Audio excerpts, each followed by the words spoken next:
please all give a warm welcome to Dr. Carolyn J. Lukensmeyer.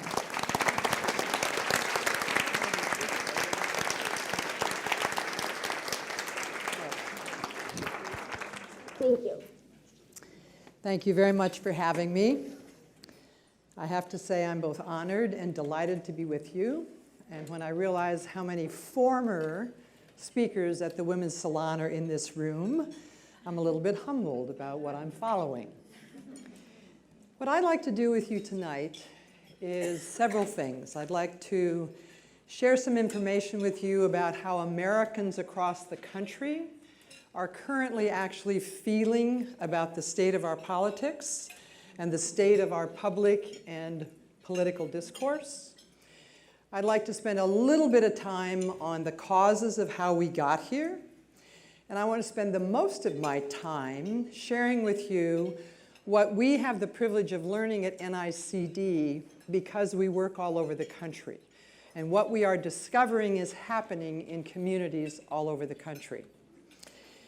As I was sitting here, I realized that I think in one way, the best way to sum up the kind of evening I want to spend with you came recently. I was featured on NPR's Morning Edition.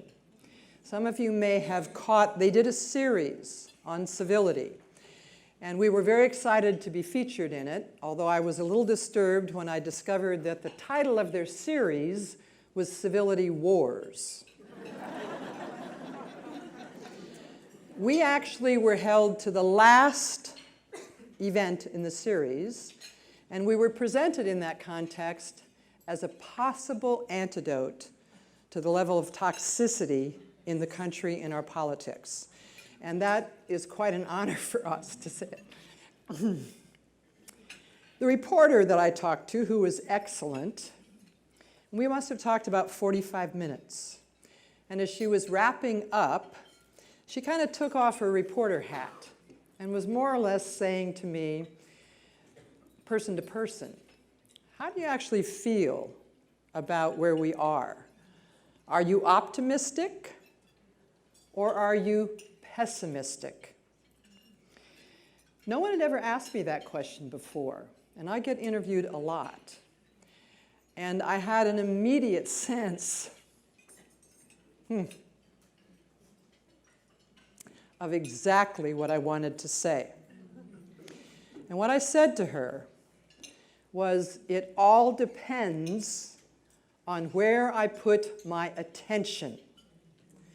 If I put my attention on what we're fed daily through national media, if I put my attention on the horrendous behavior on social media, if I put my attention on the 24 news cycle that we hear over and over and over again, if I put my attention on the daily tweets of our current president, or if I even look at how Congress is behaving, I feel incredibly pessimistic. But if I put my attention on what I know for a fact, because I have personally experienced it, as has our entire staff, if I put my attention on what is happening in communities all over this country, whether it's in neighborhoods in Los Angeles or Bar Harbor, Maine, or Des Moines, Iowa, I feel incredibly optimistic.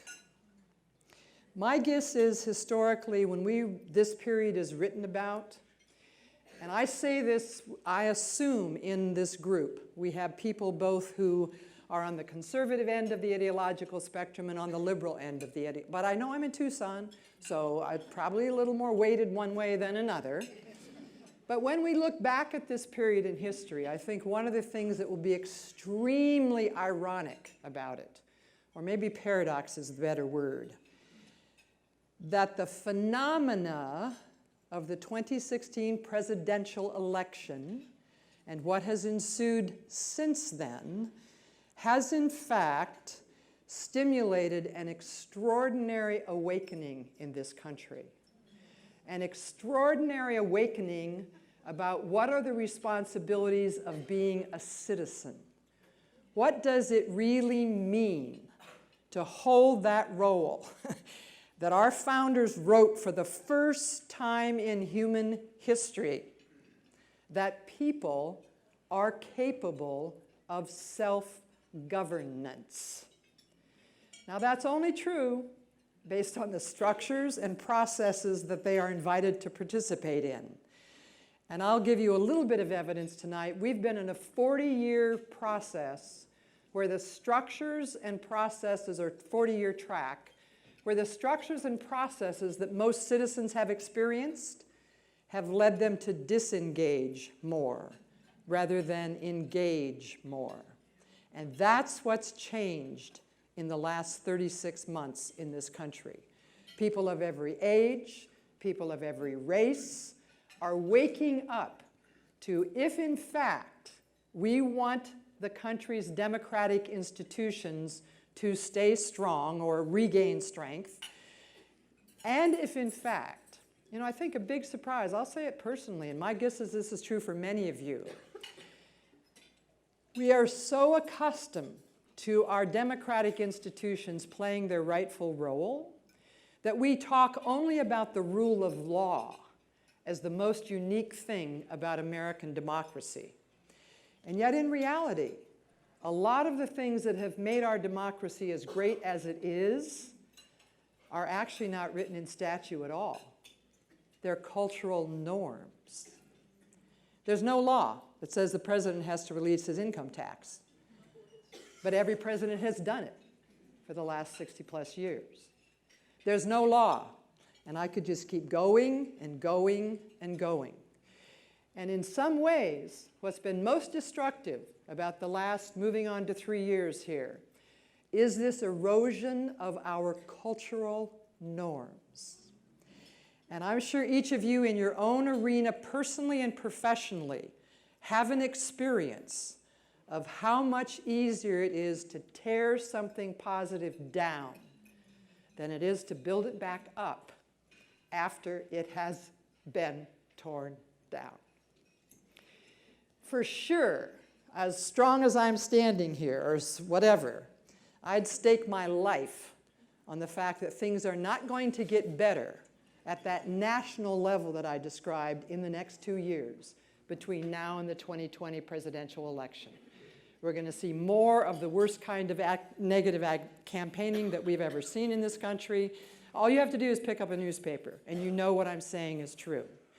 So if, in fact, anything in this period between now and November 2020 is going to help keep us moving, at least stabilizing, and maybe actually making it better in some context, it's going to happen because we the people do it, and because we the people demand it of those elected officials that we actually have a line to. You with me? You get the point?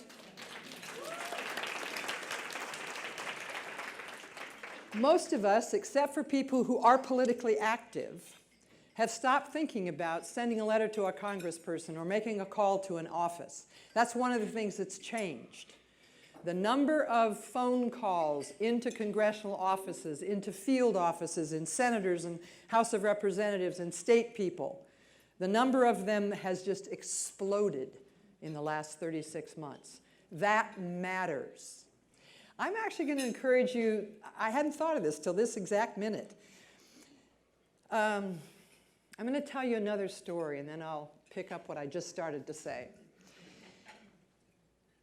In the 2016 election, even in the primary, even in the Republican primary, our offices began to get thousands of messages from all over the country, red states, blue states, purple states.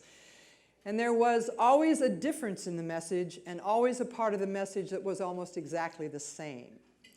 The difference was the verb that was used. And it was, I'm frightened, I'm angry, I'm embarrassed, I'm ashamed. And what they were talking about was what they were watching in the Republican primary, which eventually then went into the general election as well. Nobody had ever seen in modern political history that kind of no coverage of policy issues and completely focused on how can I attack and wipe out whoever seems to be the candidate that is my highest competition at this point. So all the calls we got, or the emails, or the social media messages that we got, it meant that people had been activated, had been evoked emotionally significantly enough that they took the action of that email, that social media, or frankly, the number of phone calls I personally took in those months. And wait a minute, think about the time we live in. Who makes phone calls? You have to find the number. You're calling a complete stranger. So these are people who were feeling the angst of what was happening to our political system. So the difference was the verb. And I have to say, one of the things that in one way I felt myself, but I don't know if I had actually articulated it, was the number of people who said they were ashamed. The number of people who said, I don't feel like I can hold my head up as an American as I have for my entire life. But the part of the message that was always the same, and I felt like whether I was looking at my screen or on the phone, I could almost see this happen. At the end of the message, it was like a shrug of the shoulders or a throwing up of the hands. But what can I do? So it was a resignation.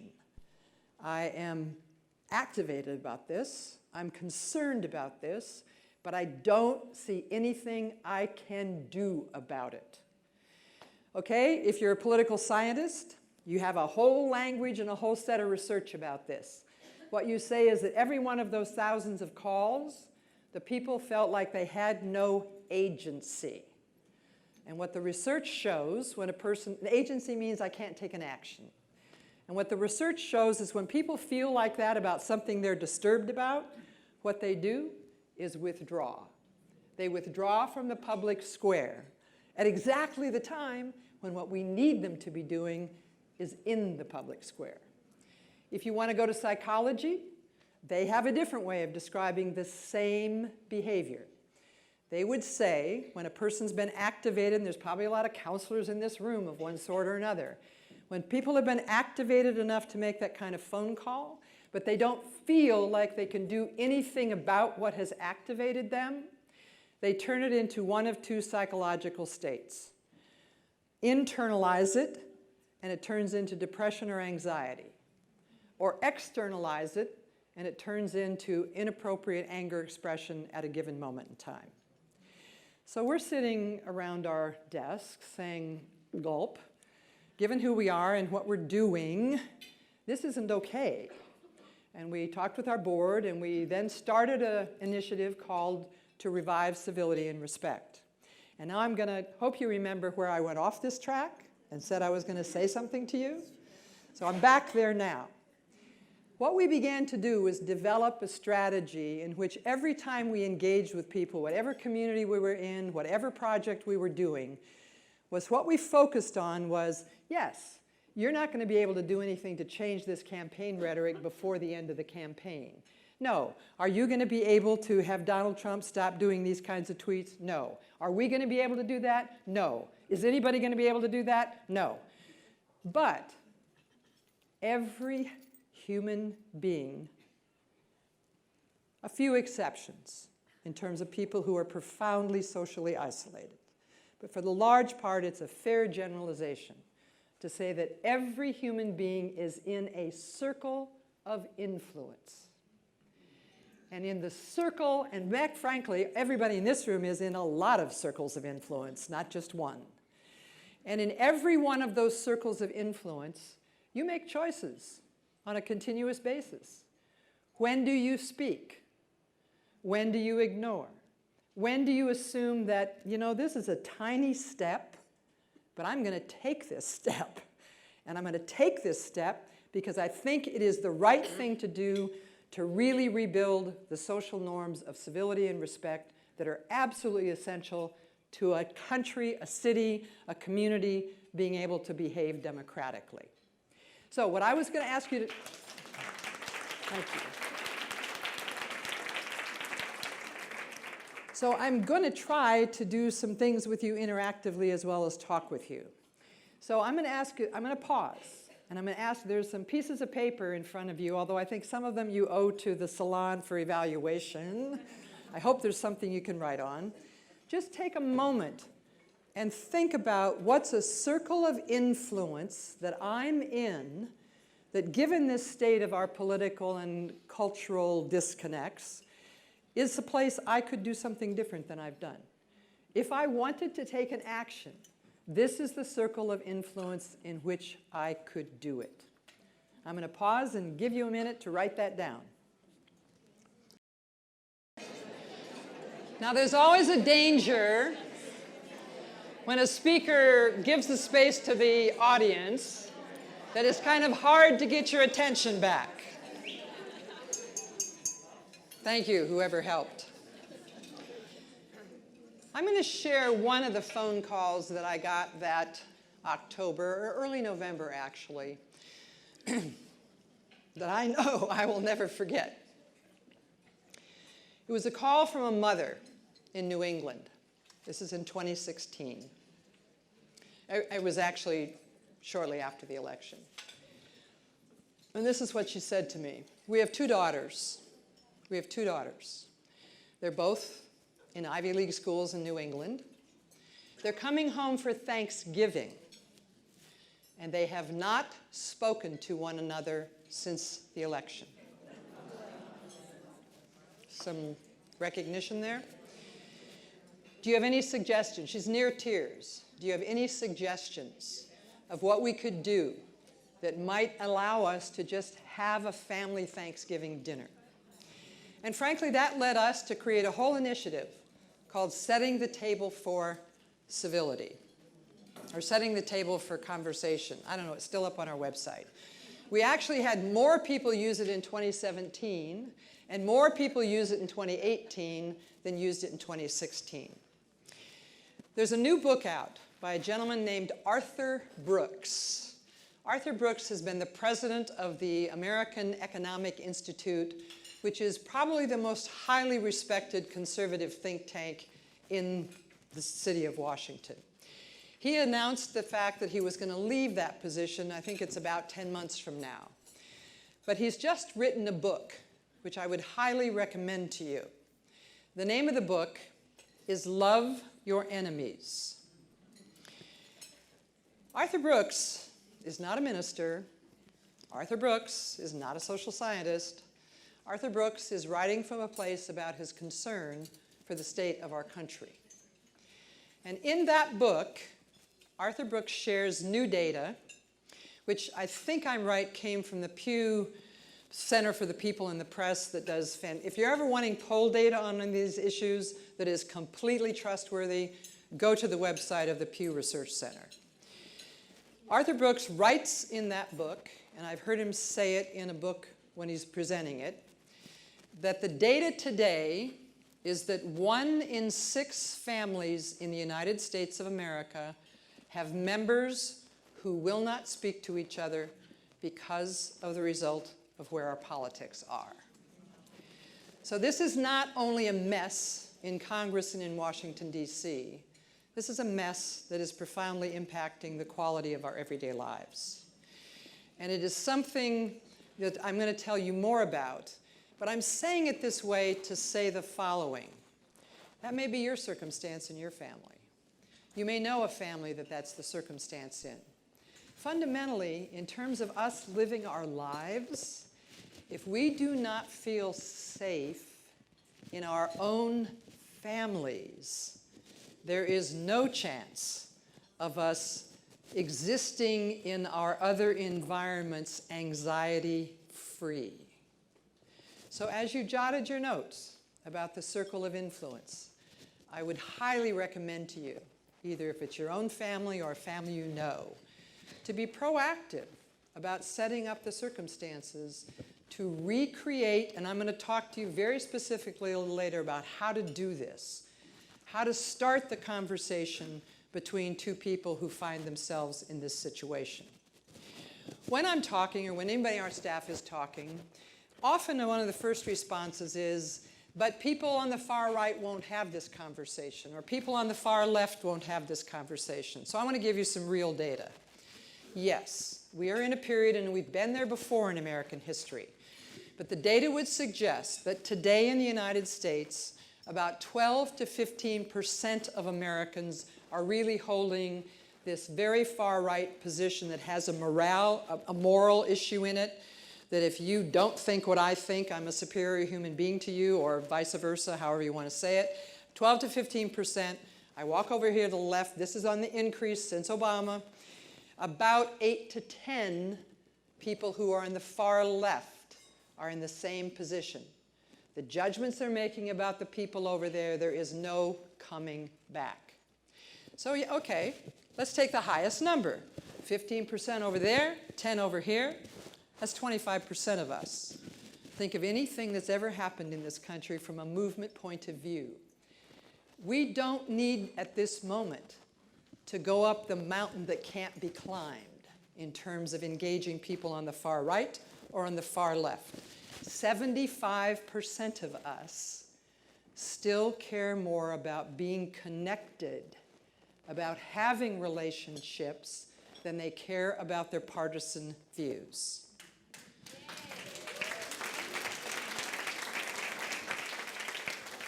75% is plenty for all of our staff, all of you, and any staff you're related to work our butts off for the next 20 years, and we won't come close. So don't ever get stopped around, but what do we do about these very extreme people? They will be where they are for the time being. Cycles in history happen. Some shifts will take place, but our responsibility is to deal with the people who care, to deal with the people who they may be part of the problem to date, but they actually know there's something wrong about it. That's where we should be putting our energy. And I'm tough sometimes when I'm confronted about this, not using as an excuse that there are some people who are so extreme that this bridge cannot be crossed. It's true, but it doesn't mean we can't all do enormous work in that 75%.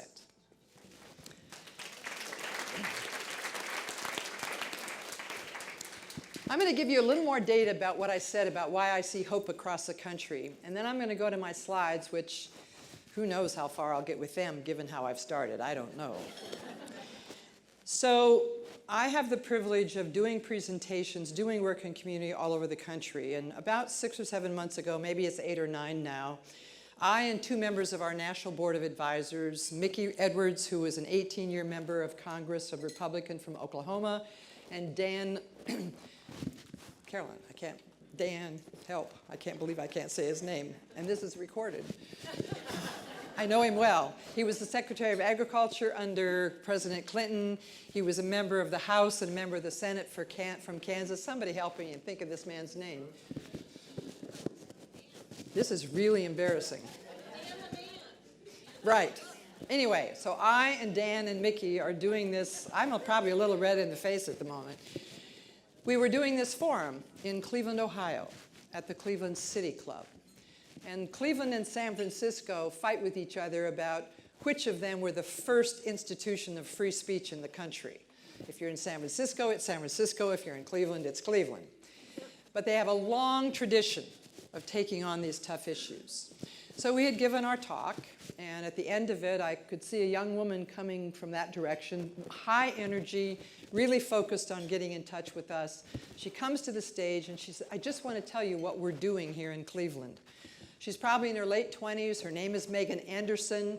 One of the things I try to do when we find these stories is get them highlighted in the news, and I'm thrilled to say that CBS finally did a story on Megan and her colleagues. She and her college friends were so upset about the exact things that we're talking about that they said, what can we do? It was this issue of what can we do? And you know the whole trend across the country of craft beers. So what Megan and her friends do every Friday night in Cleveland, Ohio, is they go to a different craft beer bar. And they set up tables, and they ensure that there are partly liberal people there and partly conservative people there, and they say, let's have a beer and talk. A man named Craig Freshley in Maine started something called makeshift coffee houses. He goes to a coffee house every Friday night. He takes along trained process facilitators. They set up tables. At each table, they put an issue, and they put pro and con people at the table, and they spend the night talking with each other. This is what needs to happen in whatever way it can happen that somehow comes up out of the natural location you hold in what you do. In addition to NICD, if you're looking for other organizations who do this work that you might want to get connected to, two of the best, in my opinion, are Better Angels, which is work. I don't think they've come to Arizona yet, but they do terrific work, again, bringing R's and D's together to cross the divide. Joan Blades, who is best known with her husband Wes for starting Move On, which, as you know, is a very liberal advocacy group. Joan came to the place in her own personal journey where she understood that given where the country is, we don't just need advocacy, we need a capacity to bridge the divide.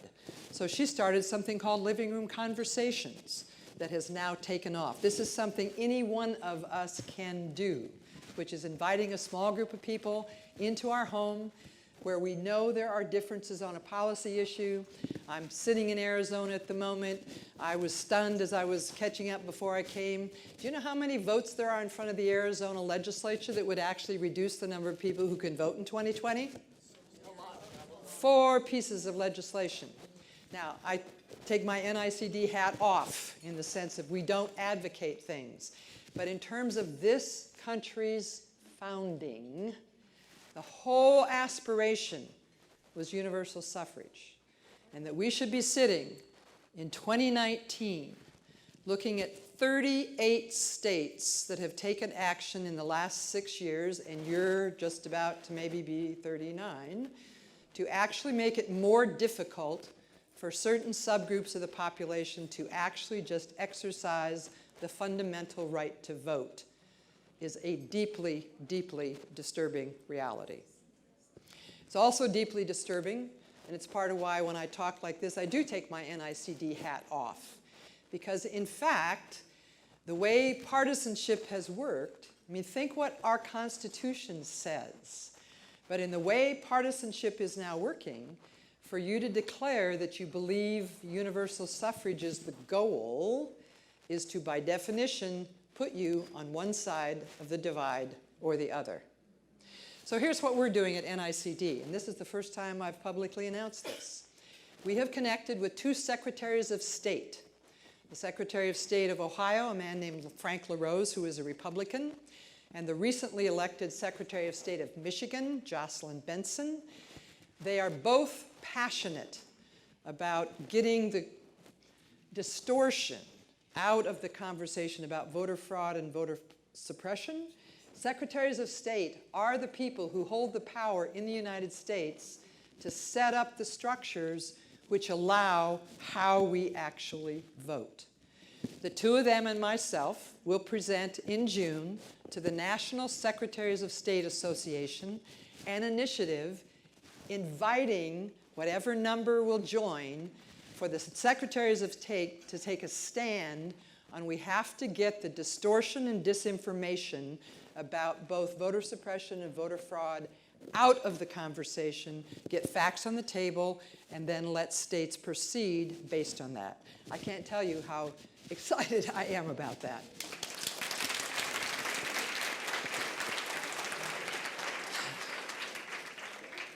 I'm really in trouble now. I don't know how this is going to go. I think there was some button okay. I was sitting at the table with Dawn, who reminded me of one of my favorite events in the whole time I've been at NICD. Maybe others of you were there. At the Loft in the 2016 election, we held a debate between your own David Fitzsimmons and a very conservative political cartoonist from Chicago Tribune. David and he are very good friends.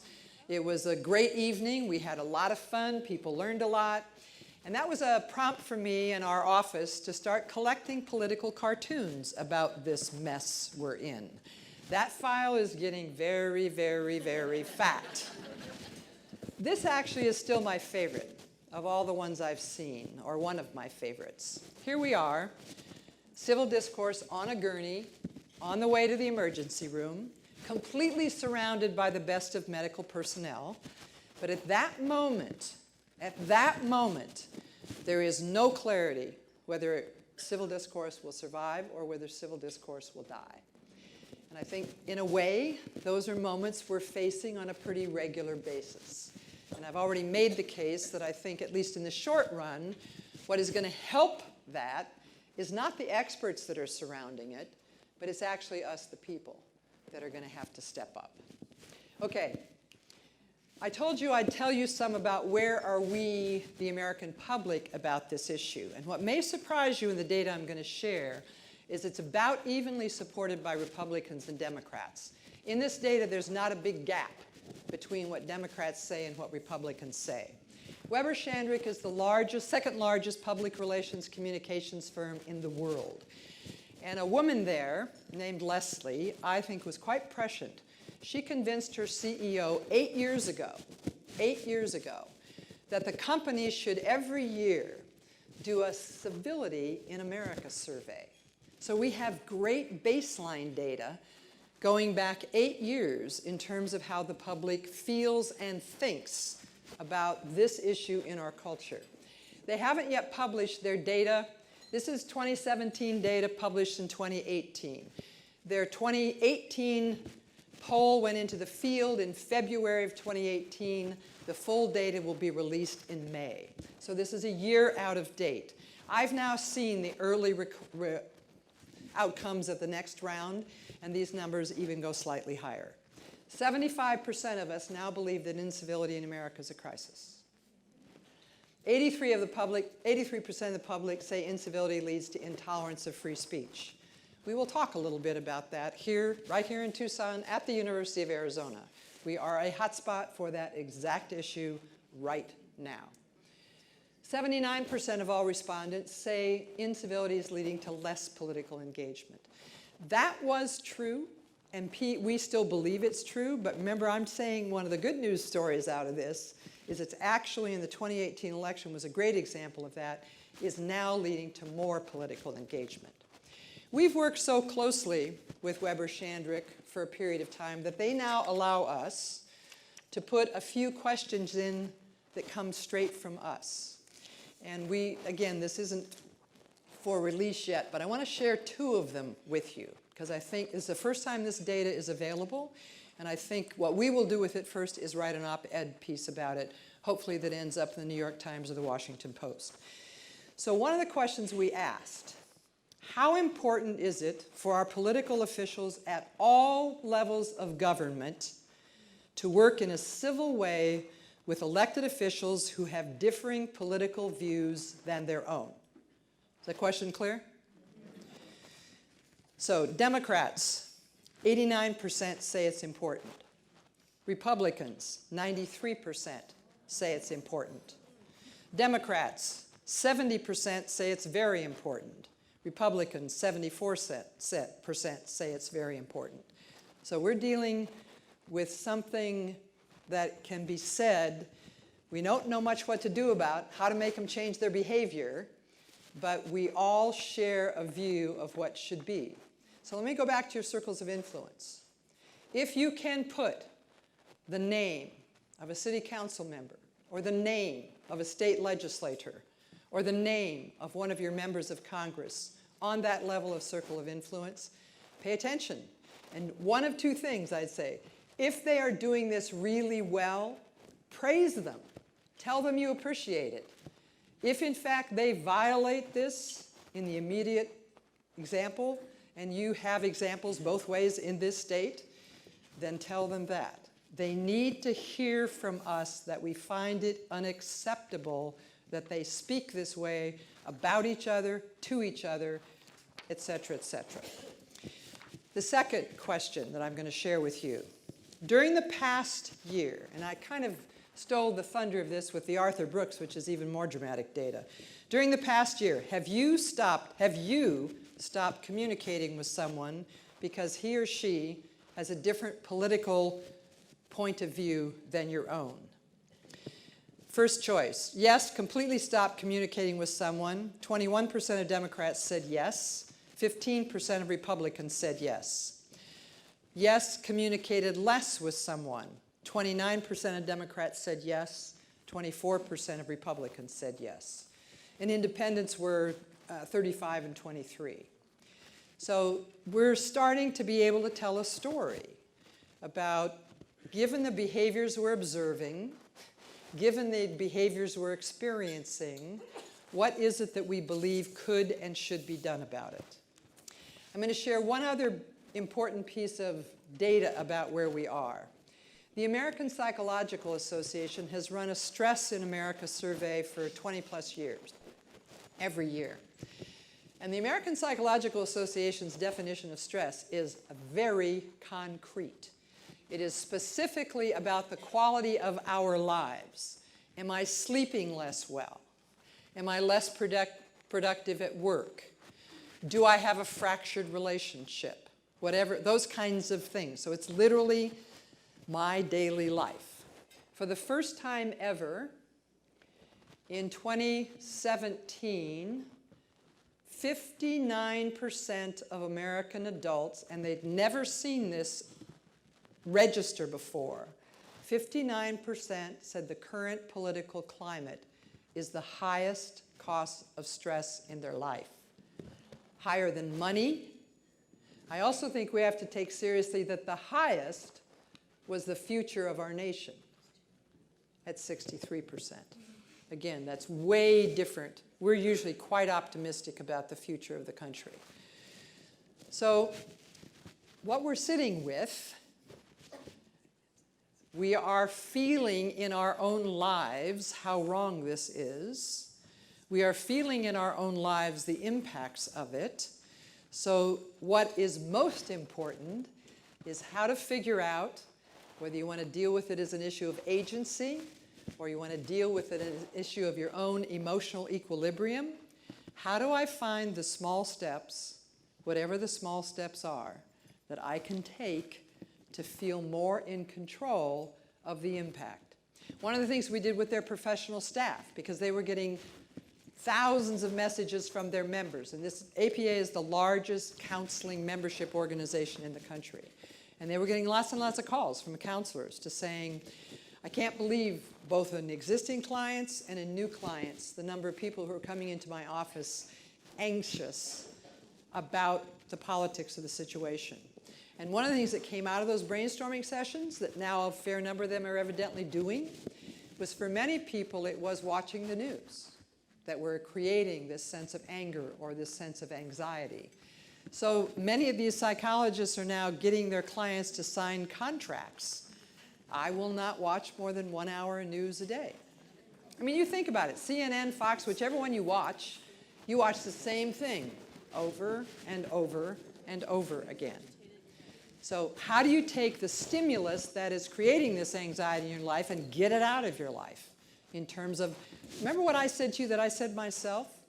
What are you paying attention to? And the way we operate as human beings in physiological systems, what we pay attention to, what we focus our perception on, is what drives the state of our internal being. So you want to change the state of your internal being? Focus your attention someplace that allows you to take an action, allows you to feel more in control of your own life, allows you, enables you to feel like you're making a difference in the world. Does that all make sense?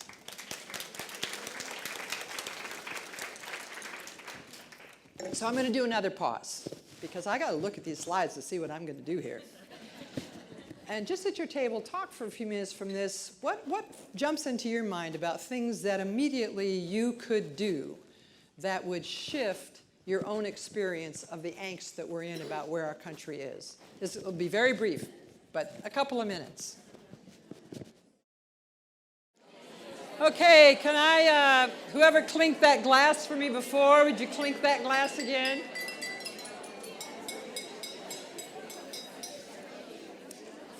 While you were talking, this is the first time I've ever been here in this spot. While you were talking, they opened up all of the curtains. And one of the advantages of being the speaker is I get to look at this while I talk. But Like so many other things in our lives, we take so much for granted. We forget what we are surrounded with all the time, and that's where we are with our democracy. Far too many of us have taken it for granted for far too long. So I'm actually just going to take a minute, 30 seconds less. Take a look at out there. You live in a spectacular place. It's worth a clap. That's where you live.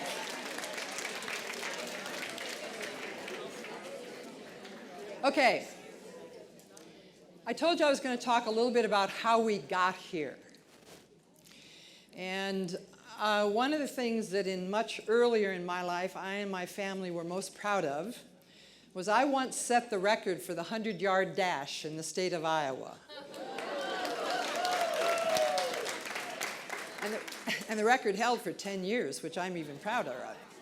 So you are about to get a 100-yard dash on the causes of how we got here. There's only two messages that really matter about what I'm going to say. One is this has been 40 years in the making. This really began very profoundly in the 80s. And what it was in the 80s that started, that we're worse on than we were then, was growing economic disparities.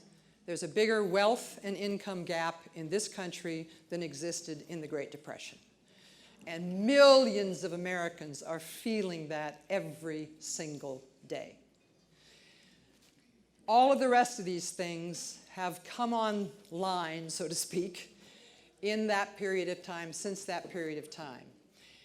Money and politics. I'll just use one data point to make the point. In 1992, when George Walker Herbert Bush ran for president against Bill Clinton, the Democratic Party and the Republican Party in their two campaigns in 1992, in total, which means it was the dominant amount of money spent that year, was $93 million. When Barack Obama and Mitt Romney ran against one another in 2012, each of their individual campaigns spent $1 billion. The Center for Ethics and whatever it is in DC that tracks this, the closest they can come, because now there's a lot of dark money since the Supreme Court decision on Citizens United, which means it can't even all be tracked. But what was able to be tracked in that campaign year, something over $7 billion was spent to elect the President of the United States. I will now speak as a person, as a citizen. I believe that is immoral.